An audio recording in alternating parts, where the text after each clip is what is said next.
मणि दे दी। स्यमंतक मणि की क्या विशेषता कि एक दिन में 8 भार सोना देती थी, यानी कि एक भार में 20 किलो, तो वैसी 8 गुनी कर दो। तो इतना सोना एक दिन में उसको मिलता था। धीरे धीरे धीरे धीरे उसका तप बढ़ता गया, उसका तेज बढ़ता गया। अब भैया राजा महाराजाओं के बीच में वो बैठने उठने लगा। एक दिन तो भैया वो स्यमंतक मणि को अपने गले में टांग कर भगवान द्वारिकाधीश के दर्शन करने चल दिया। उस मणि की विशेषता थी कि जब कभी भी वो मणि को धारण करता तो सूर्य का तेज फेल हो जाता महाराज। ऐसा लगता था कि साक्षात धरती में सूर्य आ गया है, इतना विशाल तेज। जब हमारे प्रभु द्वारिकाधीश की सभा में पहुंचा तो सभी देखते रह गए, महाराज ये सत्राजित इतना प्रतापी कैसे हुआ? तो भगवान कहते हैं महाराज इसका कोई प्रताप नहीं है, इसने सूर्य भगवान की बड़ी उपासना करी है तो उन्हीं की कृपा से इसे प्रताप प्राप्त हुआ है। ये बात सत्य है महाराज। अगर आपकी कुंडली में सूर्य का दोष प्रबल है, आपका भाग्य हीन हो गया है, आपके कार्य नहीं बन रहे हैं, जगह जगह की ठोकरें खानी पड़ रही है, तो सूर्य की उपासना करना प्रारंभ कर दो, स्वतः आपका भाग्य आपके मार्ग से प्रशस्त होते चले जाएंगे। जिसने भी सूर्य भगवान की उपासना करी ना महाराज, उनके घर में बड़े ही प्रतापी संतानों ने जन्म लिया है। चाहे हमारी कुंती मैया को ले लो, कर्ण जैसा महान योद्धा पैदा हो गया, तो ये तो महाभारत और भागवत की बात है। तो सूर्य भगवान का तेज वास्तव में बड़ा ही अतुलनीय है, धरती के साक्षात प्रत्यक्ष देवता है। अब भगवती अम्बा को तो एक बार हम अप्रत्यक्ष रूप में पूजते हैं, लेकिन सूर्य भगवान तो प्रत्यक्ष रूप में हमारे सामने प्रकट है नहीं। तो इसलिए कहते हैं सूर्य को प्रातः काल उठकर इसलिए हमेशा नित्य नमस्कार करना चाहिए। नमस्कार प्रिय भानो जलधारा शिव प्रिय, अलंकार प्रिय विष्णु ब्राह्मणम मधुरम प्रिय। सूर्य भगवान को केवल नमस्कार प्रिय है। सुबह नहा धो के जल चढ़ा दो तो और सोने में सुहागा। और शंकर भगवान को केवल जल की धारा, कुछ दो ना लो, एक चम्मच पानी जल ही चढ़ा दो तो भोले बाबा हमारे उतने में ही प्रसन्न हो जाते हैं।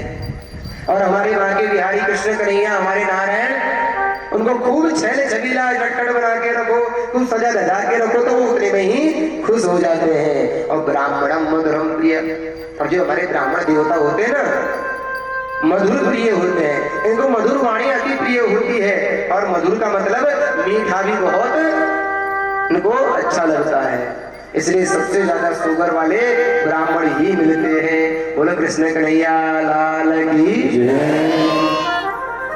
इसलिए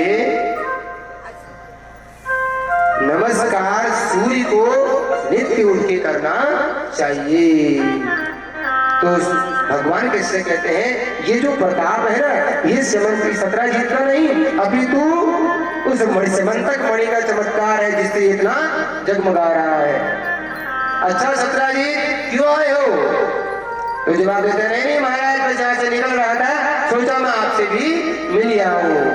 भगवान समझ गए, ओहो अहंकार जागृत हो रहा है इसकी वाणी से।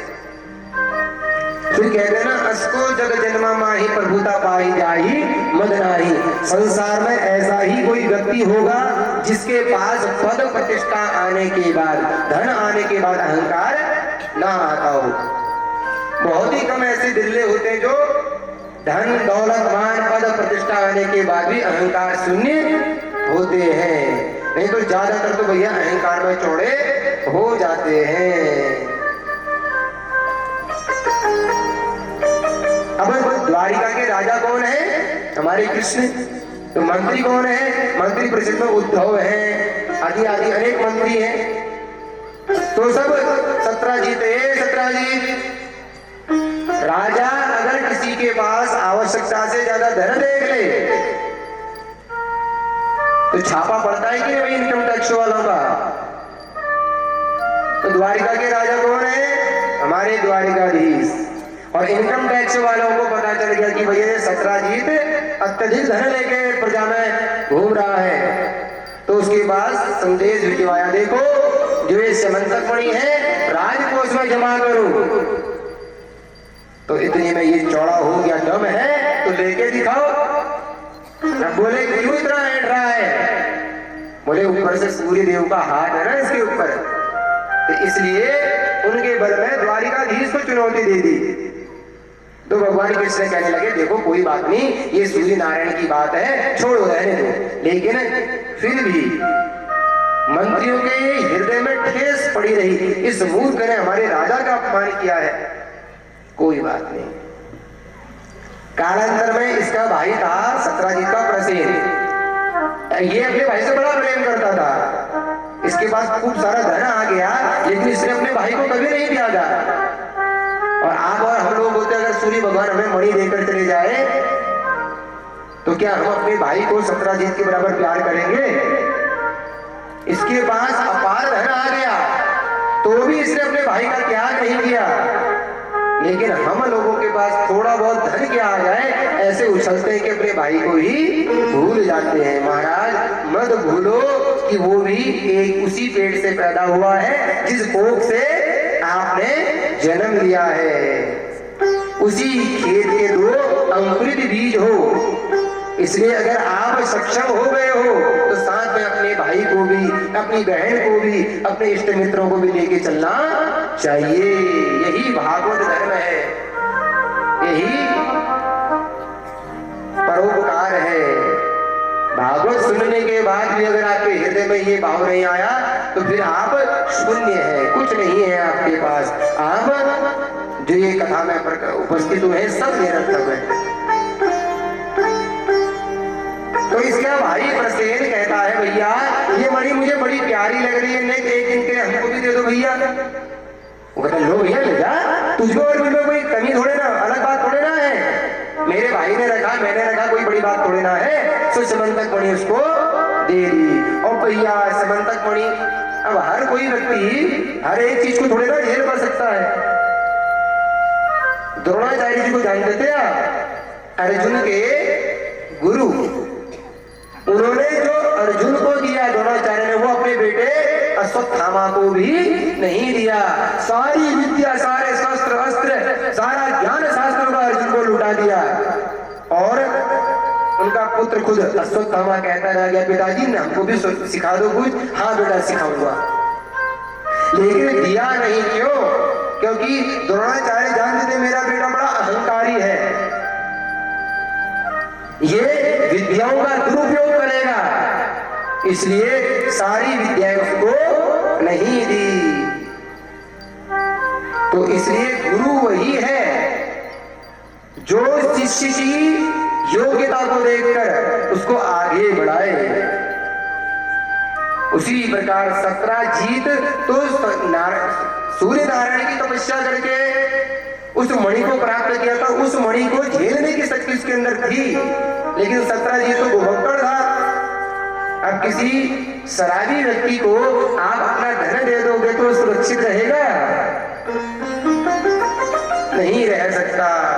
उसी प्रकार ये प्रसेन क्या था, भुभक्कड़ रहता था।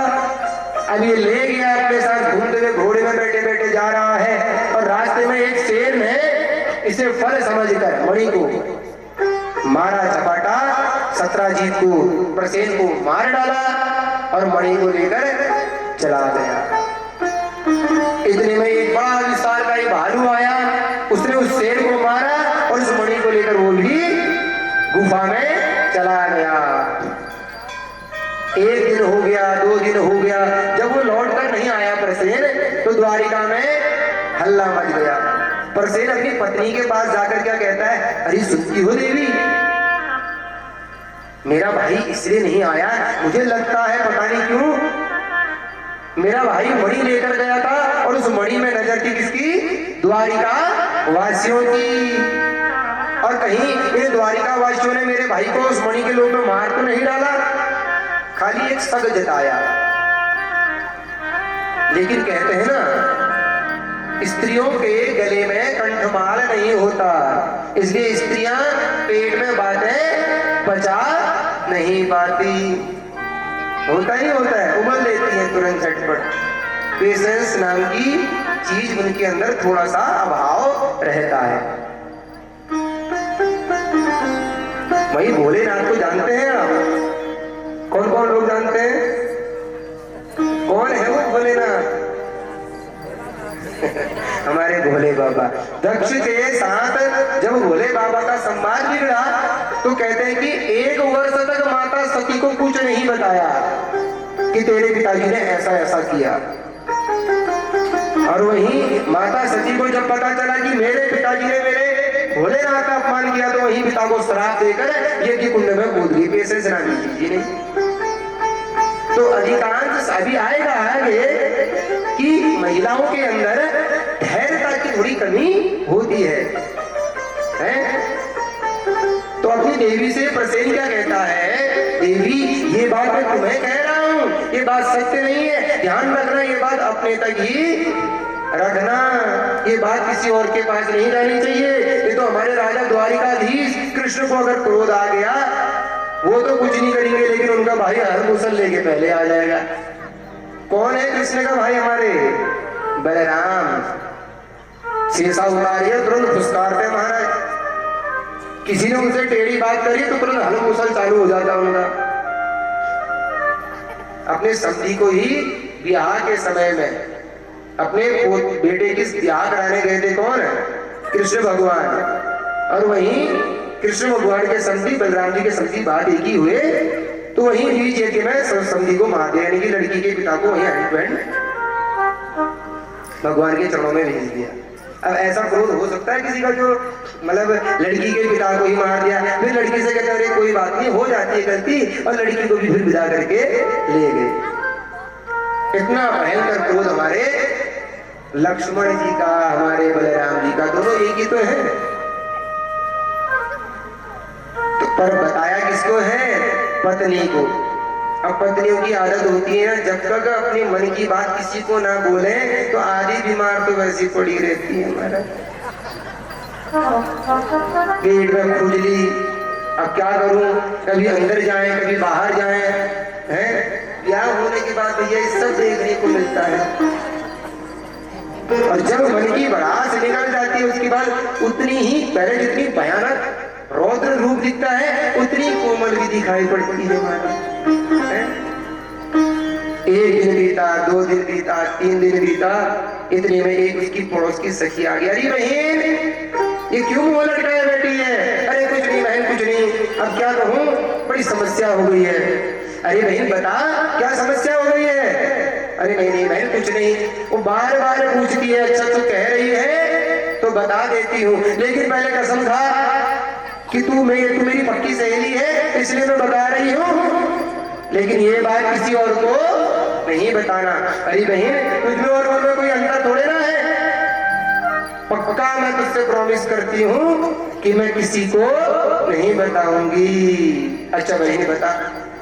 सारी कहानी बता दी। मुझे तो लगता है उस द्वारिकाधीश ने बचपन का चोर तो था ही वो माखन चोर, और मणि चुराकर मेरे देवर को भी मार दिया। और अच्छा पर बहन किसी को मत कहना, ये बात अभी पुष्टि नहीं हुई है, इसमें ये बात अभी सत्य नहीं है। ठीक है बहन तू चिंता ना कर, मैं किसी को नहीं कहूंगी। बतिया के चली गई। अब क्या करें, दुर्भाग्य से वो भी तो एक स्त्री ही है। बोलो जगदम्बे मैया की। उसके भी पेट में दर्द हो गया हमारा 4 दिन का है। कैसा दर्द? अब वही जब तक वो अपने मन की बात कहीं बगे ना फिर कैसे वो निकलता। उसने दूसरी स्त्री को बताया, उसने कहा भैया किसी को मत बताओ। मैंने कहा पक्का भैया मैं पक्का वादा करती हूँ मैं किसी को नहीं बताऊंगी। धीरे धीरे धीरे करते करते 1 कान 2 कान मैदान, बात पूरे द्वारिका में फैल गई और ये बात हमारे भगवान कृष्ण के कानों में पड़ गई। ओहो देखो मंत्रियों, मैं उसी समय कह रहा था रहने दो। अब आया ना बेवजह का कलंक हमारे जीवन में। कभी कभार होता है ऐसा कि आपने कोई काम नहीं किया है लेकिन आपको उसका दोषी ठहरा दिया जाता है, झूठी गवाही, झूठी साक्षी के कारण। निर्दोष व्यक्ति भी कई बार दोषी साबित हो जाता है। तो इसलिए भगवान कहते हैं भैया ये कलंक तो हटाना ही पड़ेगा। सभी मंत्री परिषदों को बुलाया और कहा चलो खोज करें आखिर बात क्या है। कई दिनों तक खोज करते रहे, तो जंगल में विचरण करते हुए गए तो वहां एक शेर को मरा हुआ देखा। अब शेर जब लड़ा तो भालू के पंजों में और शेर के पंजों में फर्क होता है। तो शेर से थोड़ा आगे बढ़े तो वहां क्या देखा कि इसका भाई प्रसेन का भाई सत्राजित का भाई प्रसेन मरा हुआ है। थोड़ा और आगे बढ़े तो वहां किसी बड़े जानवर के पैर देखे। उस पैरों को देखते देखते गए तो उसी गुफा में जा पहुंचे जहां पहले से मणि विद्यमान थी। और किसके पास है? भालू के पास। भगवान ने आंखें बंद की, ओहो ये तो हमारा बचपन का दोस्त हमें मिल गया, पूर्व जन्म का। तो पूर्व जन्म का मित्र मिला है और राज बड़ा गंभीर है। इसलिए सैनिकों से कहते हैं ठीक है सैनिकों, तुम मुख्य द्वार में यहाँ प्रतीक्षा करो, मैं जरा देखाऊं कि क्या है व्यवस्था अंदर की। जब तक मैं आदेश न दूं तब तक कोई भीतर नहीं जाएगा। ऐसा करके भगवान चलेंगे। अब सभी सैनिक बाहर बैठे हुए हैं।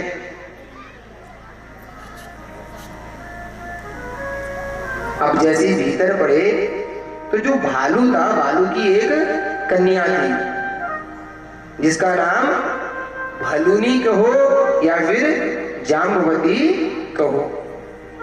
अब वो भालू ने वो मणि अपनी कन्या को पकड़ा दी, ले बेटा तो इससे खेल। अब वो जानवर क्या जाने कि मणि चीज है क्या, उन्हें चमकती हुई लगी, वो ले गए। जब इंसान ही मणि की वैल्यू नहीं समझ पाता है, जब उसका भाई नहीं समझ पाया तो जानवर क्या समझे। तो इतने में जैसे भगवान ने ओहो ये तो वही मणि है, अब मणि को लेने के लिए जैसे भलूनी के पास पहुंचे वो तुरंत चिल्लाई। इतने में भालू आया, देव वहां के भगवान के छाती में चढ़ प्रहार किया, सो भगवान नीचे बैठ गए। अब इतने में सूर्य जी महाराज से सोनक आदि ऋषियों ने प्रश्न किया, महाराज हमारे द्वारिकाधीश को धक्का दिया और वो गिर गए, इसका मतलब ये भालू कोई साधारण नहीं है। भैया भगवान को दो ही व्यक्ति, एक ही व्यक्ति परास्त कर सकता है। कौन? दो व्यक्ति। एक तो जो भगवान का भक्त हो और एक जो भगवान के भी भगवान का भक्त हो। जैसे फौर समझ लीजिए मैं नारायण का उपासक हूं और आप भोले बाबा के उपासक हैं। हम दोनों में भिड़ंत होगी तो जीतेगा कौन बताइए? और दो एक जगह भोले बाबा खड़े हैं और एक जगह नारायण खड़े हैं, निष्कर्ष निकलेगा कुछ? इसलिए भगवान कभी कभार अपने भक्तों के लिए खुद को हरवा देते हैं। हार नहीं हारे, एक बार रण छोड़ बनकर जरासंध से भाग गए।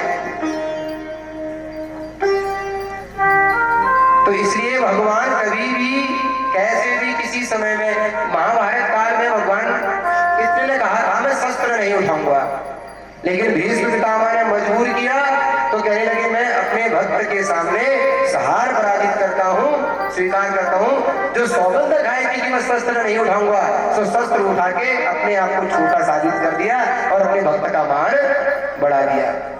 प्रबल प्रेम के पाले पड़कर प्रभु को नियम बदलते देखा, अपना मान भले टल जाए पर भक्त का मान ना टलते देखा। तो इतने में भगवान भी खड़े हुए, अच्छा मेरे साथ बल दिखाता है। तो भगवान ने भी मारा घुमा के थप्पड़, तो चूरन चटनी खाकर जमीन में जा गिरा। तो भालू भी समझ गया भैया इस बच्चे को मैं जितना सीधा समझ रहा हूँ, जितना भोला समझ रहा हूँ, ये उतना है नहीं। तो भागवत के अनुसार 27 दिन तक भयंकर युद्ध चला। अब वो युद्ध जिसके साथ भगवान युद्ध कर रहे हैं, भगवान भी उसको 27 दिन तक नहीं हरा पा रहे हैं, तो सोचो वो होगा कौन। अब आप अनुमान लगा सकते हो कि है कौन वो व्यक्ति। भालू बिल्कुल सही पहचाना आपने, ये रामावतार का जामवंत था, जो चाहता तो एक चुटकी में रावण को मसल के रख देता। अब रावण को इतनी जल्दी मार देता तो फिर लीला कैसे होती, इसलिए भगवान ने इनको युद्ध में समृद्धि ही नहीं होने दिया। महाराज अगर ये चले गए तो रावण का तो वहीं अंत कर देंगे। रावण को मारना भगवान का उद्देश्य नहीं था महाराज। अगर रावण को मारना हमारे राम जी का उद्देश्य होता तो उसी रावण को सहस्त्रार्जुन ने अपने घुड़साल में बांध दिया मार मार के। और अगर उसी रावण को मारना भगवान का उद्देश्य होता तो बाली को जानते हो, 6 माह तक अपनी कोख में दबा के तपस्या करते रहे, हिल नहीं पाया रावण महाराज। तो भगवान का उद्देश्य रावण को मारना नहीं था, और रावण को ही अगर मारना होता भगवान ने तो महाराज धरती में परशुराम भी जीवित थे, जिन्होंने 21 बार 30 धड़ा को छत्री विहीन कर दिया। और जिस रावण को सहस्त्रार्जुन ने अपने घुड़साल में बांधा, उसी सहस्त्रार्जुन को परशुराम ने एक फरसे में काट के अलग फेंक दिया।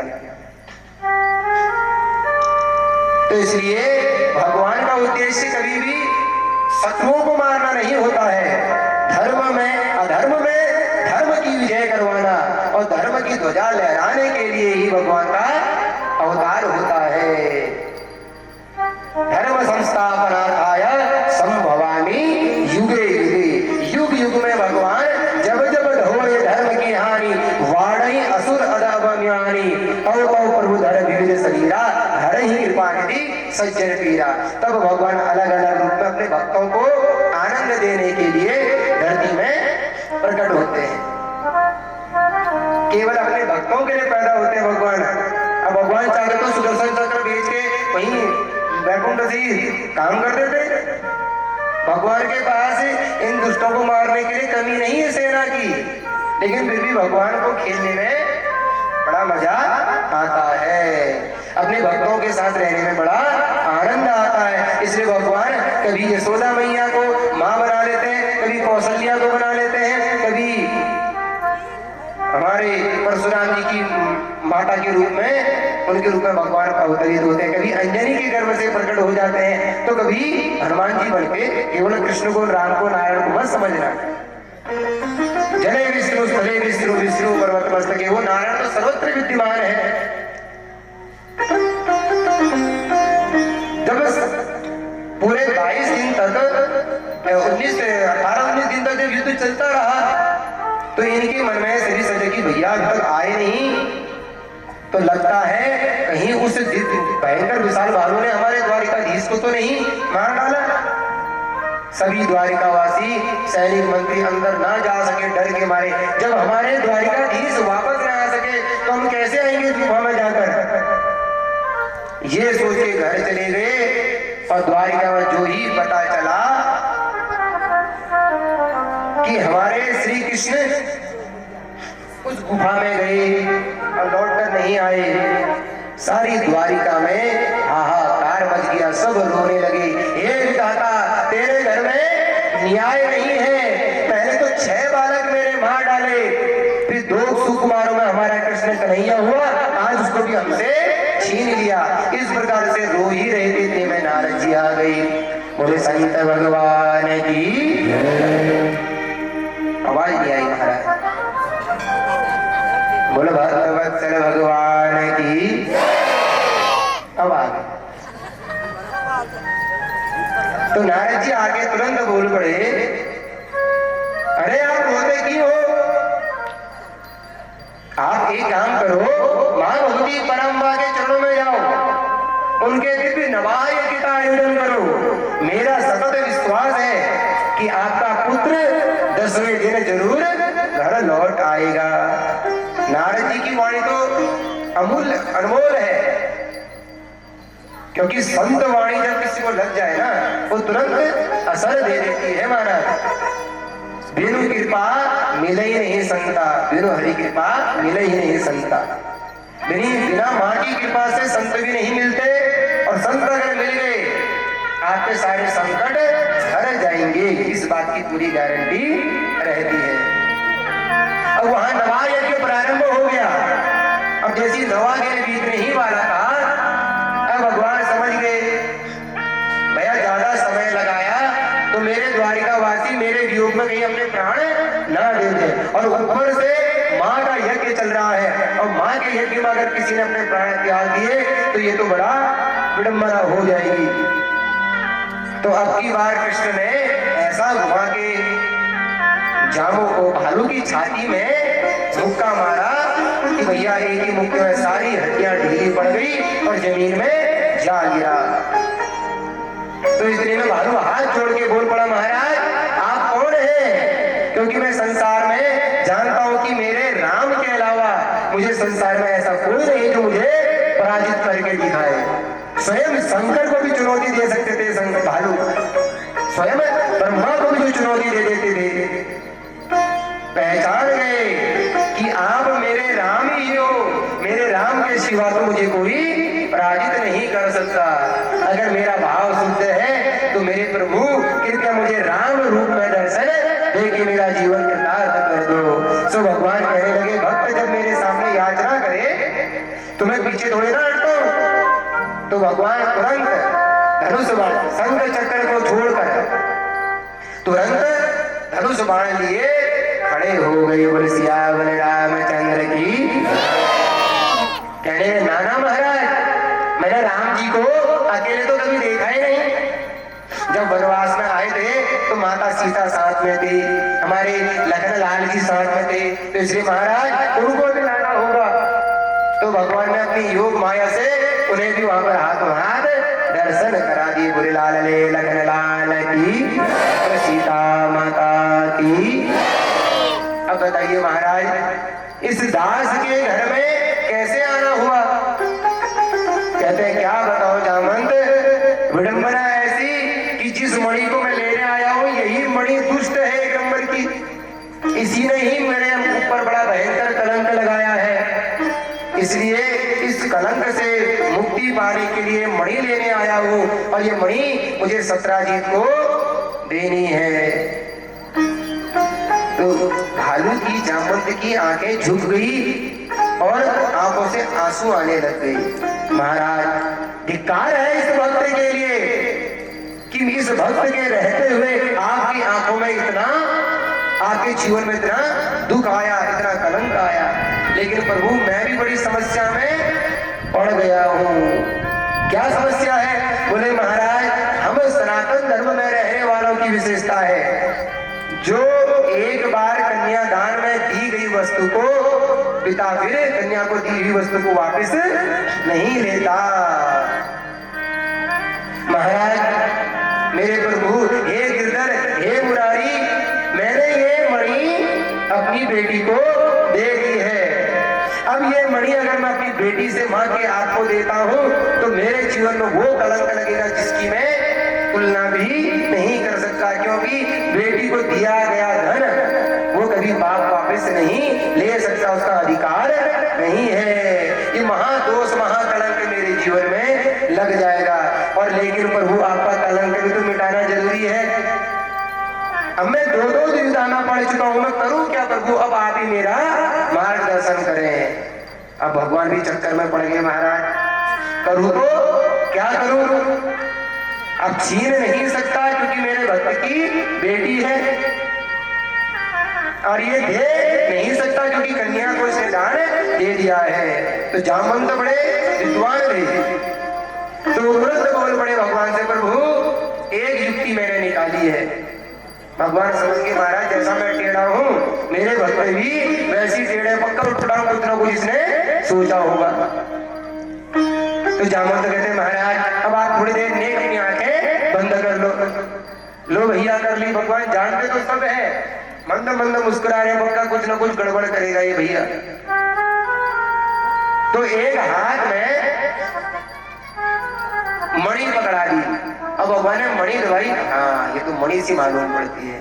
और दूसरे हाथ बंद है भगवान की बीवी, दूसरे हाथ में अपनी बेटी का हाथ पकड़ा दिया। अब भगवान ने हाथ दबाई ऐसे, ये इतना कोमल कोमल क्या लग रहा है। वहां आके खोल के देखी तो एक हाथ में मणि, दूसरे हाथ में जाम्बुवती का हाथ दे दिया। अब भगवान जाम्बुवती क्या बोले, तो महाराज मैंने कन्या को कन्या दान दिया और वही कन्या दान मैंने आपको दे दिया, यानी कि मैंने अपनी कन्या आपको दान दे दी। सो दहेज किसका हो गया, दामाद का हो गया, और कन्या भी आपकी हो गई। यानी कि जाम्बुवंत ने एक तीर में दो निशाने लगाए, भगवान का कलंक भी दूर कर दिया और अपनी बेटी से धन भी वापिस ना लिया, जिससे भगवान का कलंक मिट गया। बोलो कृष्ण कन्हैया लाल की। अब यहाँ तो कलंक मिट गया। अब किसी भी कन्या को आप घर उठा के ले जा सकते हो, बताओ, बिना शादी के। तो वहीं जंगल में भलूनी के साथ भगवान ने मंगल किया महाराज। अब क्या करें, भलूनी कहने लगी जाम्बुवती महाराज आपके घर में ऑलरेडी एक पड़ी हुई है और उसने मुझे देख लिया तो मुझे भगा देगी और मैं अधिकार भी नहीं ले सकती, इसलिए मुझे अधिकार दो तब मैं आती हूँ, नहीं तो मुझे यहीं त्याग के चले जाओ। तो भगवान कहते हैं पहले तो मैं किसी का हाथ थामता नहीं, और जिसका एक बार हाथ थाम लेता हूँ तो उसे किसी भी राह में छोड़ता नहीं, भले दुनिया वाले मुझे कुछ भी कहें। तो भगवान की विशेषता है, भगवान पहले अपने भक्तों का हाथ थामते नहीं, और थाम दिया फिर कभी छोड़ते नहीं। फिर क्या होना था, जंगल में ही मंगल हुआ और चुपचाप से लाकर कमरे में ले जाने लगे, छुपाने लगे। तो इतने में हमारी माता रुक्मणी ने देख लिया, अरे स्वामी जी ये क्या ले जा रहे हो, किसको छुपा रहे हो। अरे देवी कुछ नहीं कुछ नहीं कुछ नहीं। अब चेहरे में भगवान जानबूझ के मुस्कान ला रहे हैं और माता रुक्मणी को चिढ़ाने की कोशिश कर रहे हैं। भगवान के जब चरित्र सुनोगे ना श्रीमद् भागवत महापुराण में, बहुत छेड़ते हैं माता रुक्मणी को, इतना चिढ़ा देते हैं, इतना चिढ़ा देते हैं, कई बार तो माता बेहोश भी हो जाती है। क्योंकि हमारे कन्हैया नटखट ना बहुत बचपन से उनकी नटखट लीला, लेकिन राम जी हमारे बड़े गंभीर, माता भी गंभीर, माता तो पहले से ही गंभीर थी, चाहे रामावतार में हो या फिर कृष्ण अवतार में हो, लेकिन हमारे रामावतार में भगवान हमारे गंभीर और हमारे कृष्ण कन्हैया बड़े चंचल।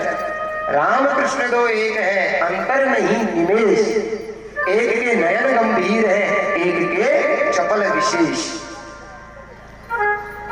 तो जानबूझ के माता को कहने लगे, इशारे करते हैं ऐसे, वहां नेत्र वक्त करते, आंखों से इशारा करते तो मां समझ जाती है पक्का ये दूसरी स्त्री को भी ले आए हैं और लगता है वो मुझसे ज्यादा सुंदर है। तो हाथ में जल देके होती है ना स्त्रियों का स्वभाव, ये अभी आप सुनोगे इस देवी भागवत में माताओं के लिए बहुत कुछ गाया गया है, बहुत अच्छा भी और बहुत चटपटा भी। मतलब एक स्त्री दूसरी स्त्री को सुंदर तो कभी देख नहीं सकती महाराज, ये होता है नहीं होता आप लोगों के अंदर। अब वो आप ही जाने भैया, अगर दूसरी कोई बढ़िया सुंदर स्त्री बन के आ जाए, देखो थोड़ा इसका नक थोड़ा टेढ़ा है, मैं तो कहती इससे बढ़िया होता है तो और अच्छा होता, देखो मेरा कितना बढ़िया है थोड़ा सा, मतलब आओ हो दिखाते हैं, मतलब एक दूसरे को मतलब कॉम्पिटिशन में लगे रहते हैं। स्वभाव त्रेता युग सतयुग से ही बना आया है। तो माता रुक्मणी को क्या लगा कि कहीं ये मुझसे ज्यादा सुंदर स्त्री तो नहीं ले आए, तो भगवान का काम है कि भैया तो भैया भगवान सबको सहारा देते हैं, ले आए कोई बात नहीं, लेकिन मुझसे सुंदर नहीं होनी चाहिए। तो श्राप दे दिया कि जिस स्त्री को तुम लेके आए हो, मेरा मन कह रहा है अगर किसी स्त्री को लेके आए हो तो मुझसे कम सुंदर स्त्री हो जाए। भगवान कहे देवी जय हो आपकी, कम सुंदर ही सही, कम से कम स्त्री तो हो जाए। बोलो वृंदावन बिहारी लाल की। कथा को समझ में आ रही है ना, समझ में आ रही है आपको? क्या कहा कि मुझसे कम सुंदर स्त्री हो जाए, तो ठीक है सी भलूनी। अब किसी को कहे कि भालू से भगवान शादी करके लाए हैं भदोनी से, तो कितना अजीब लगता है। भगवान करे जय हो देवी, आपकी सदाई ऐसी जय जयकार होते रहे। कम सुंदरी सही, कम से कम स्त्री तो हो गई, जाओ आप भीतर सुंदर उन्हें तैयार करो। अब माँ को बड़ा अचंभा हुआ, अब कह रहे तैयार करो।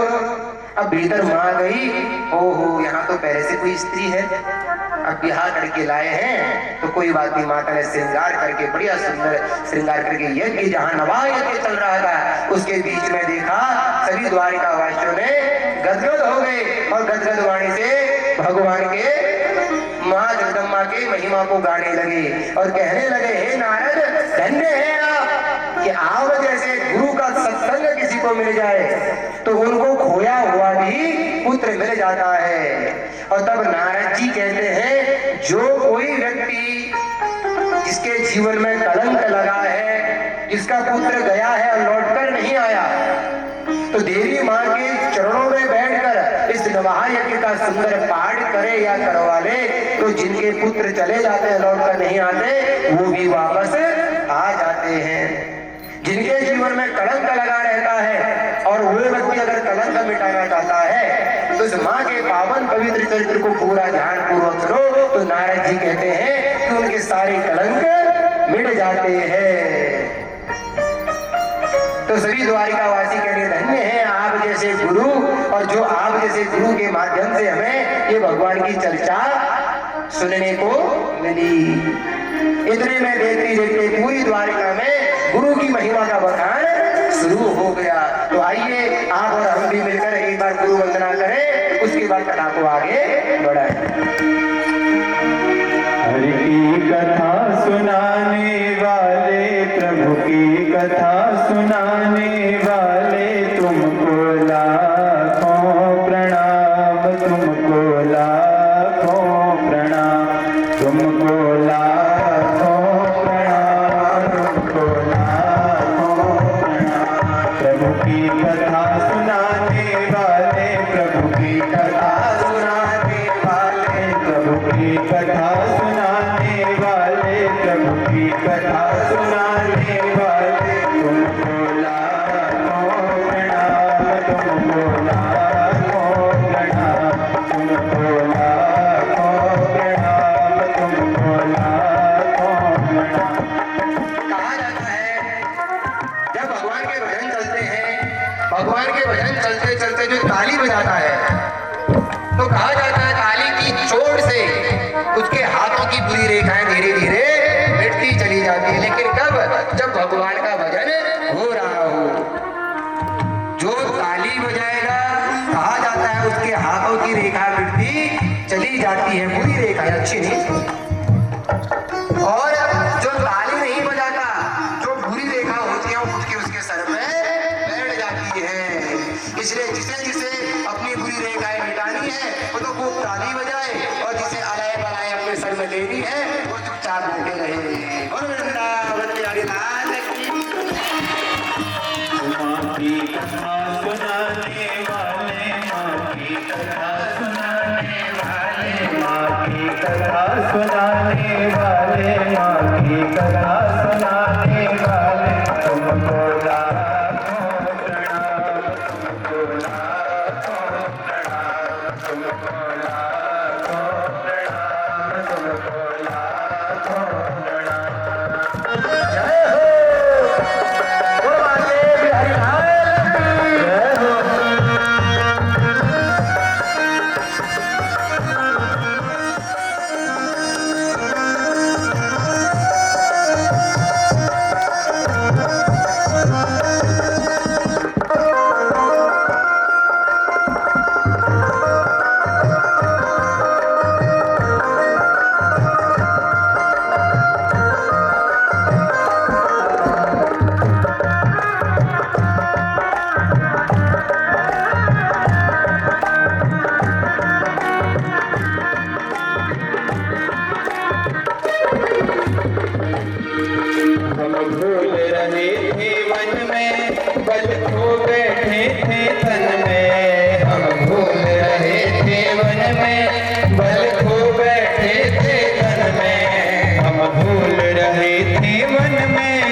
की राह बताने वाले, प्रभु की राह बताने वाले, तुमको लाखों प्रणाम, तुमको लाखों प्रणाम, तुमको लाखों प्रणाम, तुमको लाखों प्रणाम।